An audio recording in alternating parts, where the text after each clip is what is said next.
మోకాళ్లలో గుజ్జును పెంచి నొప్పిని తగ్గించి సర్జరీని దూరం చేసే freedom walk. Let's welcome Hyper Adi on stage, please. అందరికీ హాయ్, బాగున్నారా? బేసిక్గా స్టార్ట్ చేసే ముందు ఒకటి చెప్తా. హనుమంతుడు ఉన్న చోట జై హనుమాన్ అన్న తర్వాత మన పని మొదలెడతాం, అవునా? శ్రీరాముడు ఉన్న చోట జై శ్రీరామ్ అన్న తర్వాత మన పని మొదలెడతాం, అవునా? అలాగే బాలయ్య బాబు గారు ఉన్న చోట జై బాలయ్య అన్న తర్వాతే మన స్పీచ్ మొదలెడతాం. ఒక్కసారి జై బాలయ్య అనండి. ఇప్పుడు బాలకృష్ణ గారి గురించి మాట్లాడుకునే ముందు మనం ఒకరి గురించి ఈరోజు మాట్లాడుకోవాలి.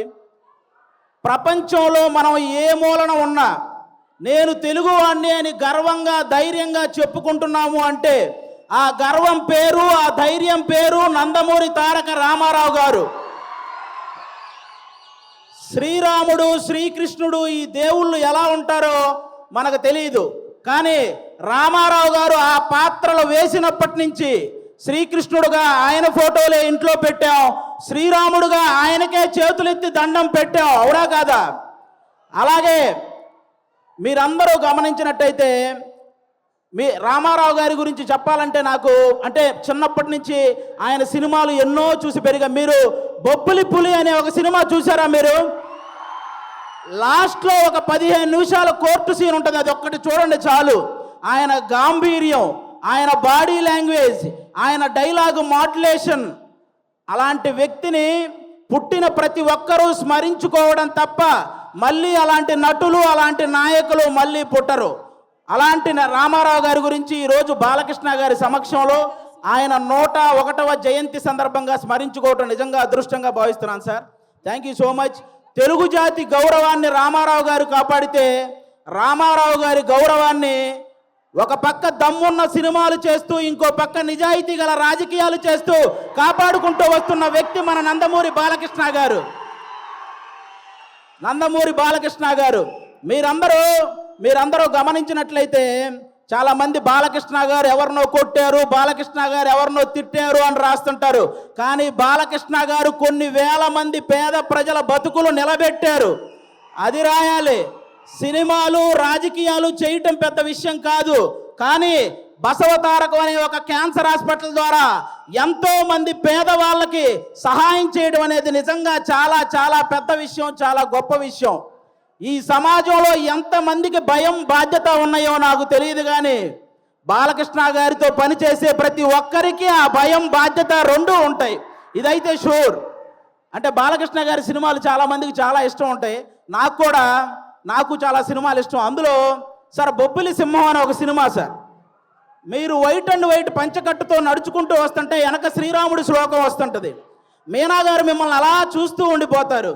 నాకు తెలిసి రామారావు గారి తర్వాత మళ్ళీ పంచకట్టులో అంత అందంగా ఉండే హీరో మన బాలకృష్ణ గారు.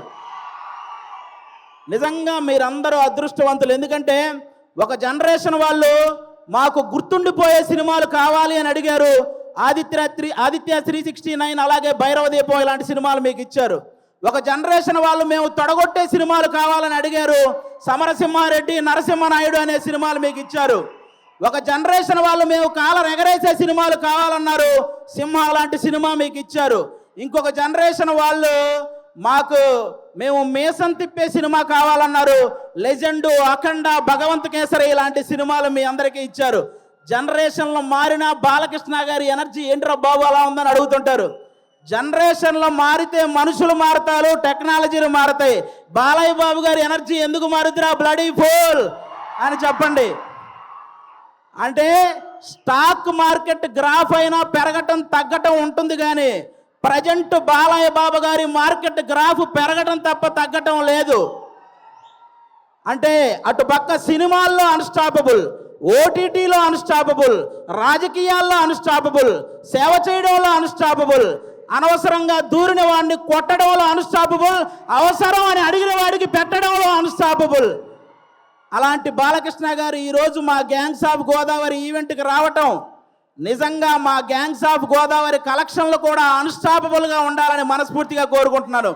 మా సినిమా ఎలా ఉండబోతుంది అంటే 10 నిమిషాల్లో క్లోజ్ అయ్యే పబ్బు ముందు జై బాలయ్య అనే స్లోగన్స్ వస్తే ఎంత కిక్ వస్తుందో, మా గ్యాంగ్స్ ఆఫ్ గోదావరి సినిమా అంత కిక్కిస్తుంది మీకు.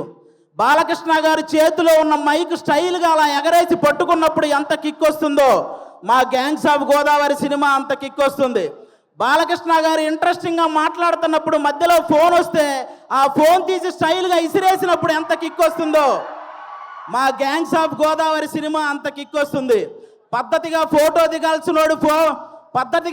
దిగాల్సినోడు ఫోన్ తెచ్చి మొహాన పెట్టినప్పుడు బాలకృష్ణ గారు అలా తడితే మీకు ఎంత కిక్ వస్తుందో మా గ్యాంగ్స్ ఆఫ్ గోదావరి సినిమా అంత కిక్ వస్తుంది. బాలకృష్ణ గారి సినిమాల్లో సెకండ్ హాఫ్లో వచ్చే క్యారెక్టర్ మనకి ఎంత కిక్కిస్తుందో ఈ గ్యాంగ్స్ ఆఫ్ గోదావరి సినిమా కూడా అంత కిక్కిస్తుంది. ఫైనల్గా ఒక మాటలో చెప్పాలంటే మ్యాన్షన్ హౌస్ వేస్తే ఎంత కిక్ వస్తుందో మా గ్యాంగ్స్ ఆఫ్ గోదావరి కూడా అంతే కిక్కిస్తుంది. ఒక్క మాట బాలయ్య బాబు గారి పర్మిషన్తో చెప్పాలనుకుంటున్నాను. రేపొద్దున నందమూరి నటసింహం, కొణిదెల కొదమసింహం అసెంబ్లీలో అడుగు పెడితే ఎంత కిక్ వస్తుందో మా గ్యాంగ్స్ ఆఫ్ గోదావరి కూడా అంతే కిక్ వస్తుంది. ఇది మీరందరూ గుర్తుపెట్టుకోవాలని నేను కోరుకుంటున్నాను. అలాంటి బాలయ్య బాబు గారు ఈ రోజు మా ఈవెంట్కి రావడం నిజంగా మా అదృష్టం. Thank you sir. సుమన్ టీవీలో మీ పర్సనల్ అండ్ బిజినెస్ ప్రమోషన్స్ కోసం కింది నెంబర్కి కాంటాక్ట్ చేయండి.